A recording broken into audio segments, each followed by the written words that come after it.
I took the wood glue mixture, which is 70% wood glue, 30% water, and brushed it on the foam, making sure to fill in any pinholes or scratches that are in the foam. I took fiberglass. This is chopped fiberglass strands, and holding a bunch of it in my hand loosely, I scrape my hand across and go right up to the edge, doing about half the wing at a time.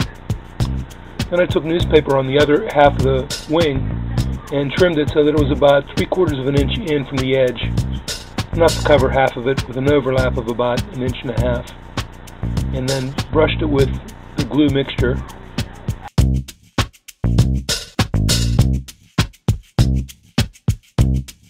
And then set it down onto the wing over top of the fiberglass, the glue side down. And using a body putty squeegee, starting in the center, working out all of the air bubbles and all of the extra glue that's actually underneath the paper. The glue on top is basically to help the squeegee to slide and to coat the paper so that it gets saturated with the glue. But you always have to start at the inside and work out. Leaving the air bubbles makes the surface weaker, and also when you paint it, if you paint it, you'll see those. Here I'm doing the other side of the wing, and I make the cuts all the way through and actually past where the edge of the foam is, brushing the bottom of the foam with glue. And you can see I have it supported up on a couple of boxes. And I set it down into the glue, same as I did before, over top of the fiberglass, brushing it with my hand first to straighten it out, and then starting in the center, working out with the 70% glue mixture, doing this time right up to the edge and right over by holding it out with my hand. I make sure that I saturate all the paper. Be careful that it doesn't fold under at this point. It's kind of difficult to separate if it does. And then squeegeeing the excess off and pushing down, working the air bubbles from the center out. And it's easiest to do this just right into your hand.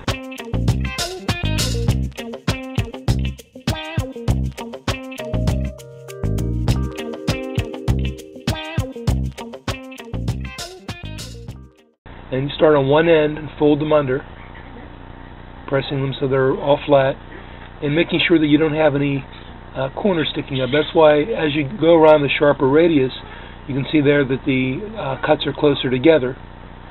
But you do have to cut, even on a flat surface, you still have to make a cut about every 4 or 5 inches.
Kylie,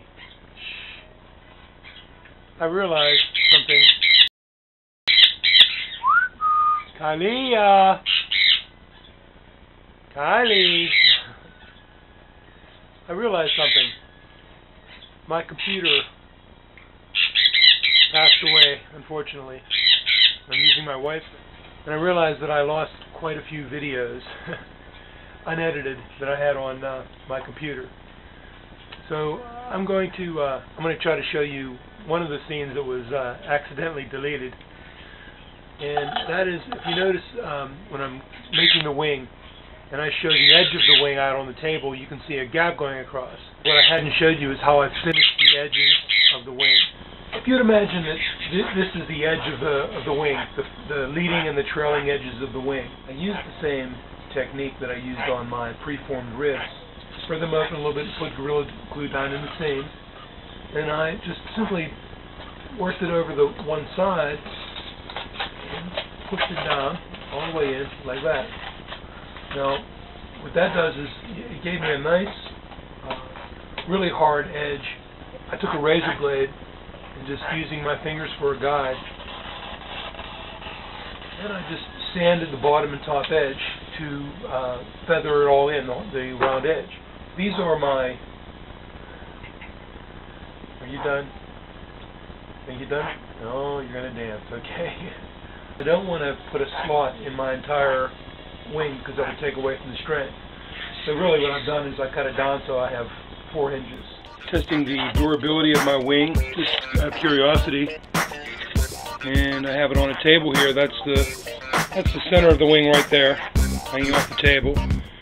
And that would be 12 pounds of water on the end of the wing.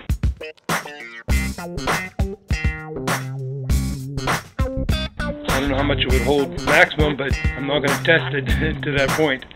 But I think that's pretty strong, 12 pounds on the very end of the wing.